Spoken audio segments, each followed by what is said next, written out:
Hello friends, I am Dr. Chitra Kamath from the KJ Somaya College of Science and Commerce. Today we will discuss briefly about the electronic transitions that are possible in UV visible spectroscopy. In the diagram in front of you, there are two transitions which are marked.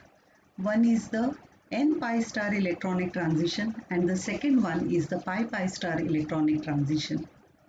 A third type of transition, which is not marked in the diagram, is the sigma-sigma star electronic transition, which is also possible. Now let us just find out which of these electronic transitions are possible in the UV visible spectrum. Now for this, we will have to look into the wavelengths of the electromagnetic radiations which lie in the UV visible spectrum. The wavelengths of visible light range from 400 nanometers to 750 nanometers, and the wavelengths of UV light ranges from 200 nanometers to 400 nanometers. A electronic transition from sigma to sigma star requires energy which a light of wavelength of 135 nanometer possesses. Hence, you can see that it's very evident that sigma-sigma star transitions are not possible in this visible and UV spectrum because the energy of UV visible spectrum is insufficient to promote the electrons from sigma to sigma star. However, the n to pi star and pi to pi star transitions require lesser energy, and these transitions are possible in the UV visible spectrum. Hence, we see two types of transitions in UV visible spectroscopy. Now, the compounds should have pi electrons, in other words, pi bonds which contain these pi electrons, and they should have some heteroatoms like oxygen which have non-bonding electrons, and these compounds can produce the UV visible spectra. Among the two, n-pi star requires lesser energy as compared to the pi-pi star electronic transition. Let us now examine the UV visible spectrum of acetone. It shows two bands at lambda max 187 nanometers and 270 nanometers. Now we know that acetone has a carbonyl group.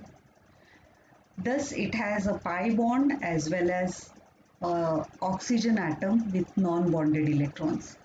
Therefore, these two transitions, that is from n to pi star and pi to pi star, are possible in acetone.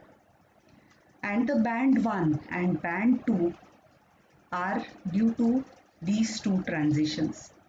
Now, which band is which? We know that lower the energy, longer the lambda. So, n-pi star, which requires lower energy, will be the reason for band 2, which is at a longer lambda max, that is 270. Therefore, band 2 is due to n-pi star transition, and band 1 is due to the pi-pi star transition. Now,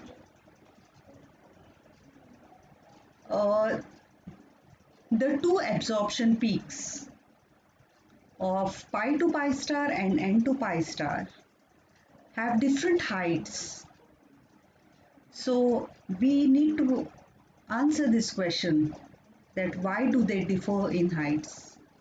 Now, one important distinguishing characteristic of n to pi star transition is that the lone pair electrons are concentrated in a different region of space from the pi electrons.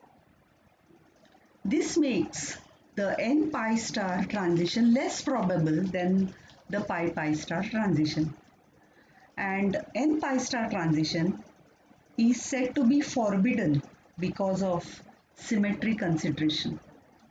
The pi-pi star transitions are more probable than the n pi star, and as a result that absorption peak is more intense, and it is known as allowed transition also by symmetry considerations.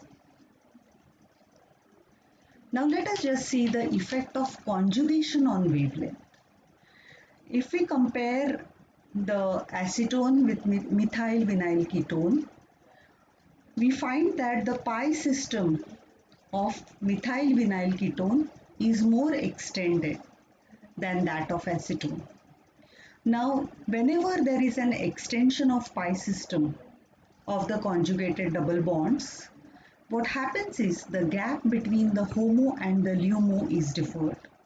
When the gap between the HOMO and the LUMO is lowered, the energy required for the transition is less, and this energy can be obtained from an electromagnetic radiation of longer wavelength.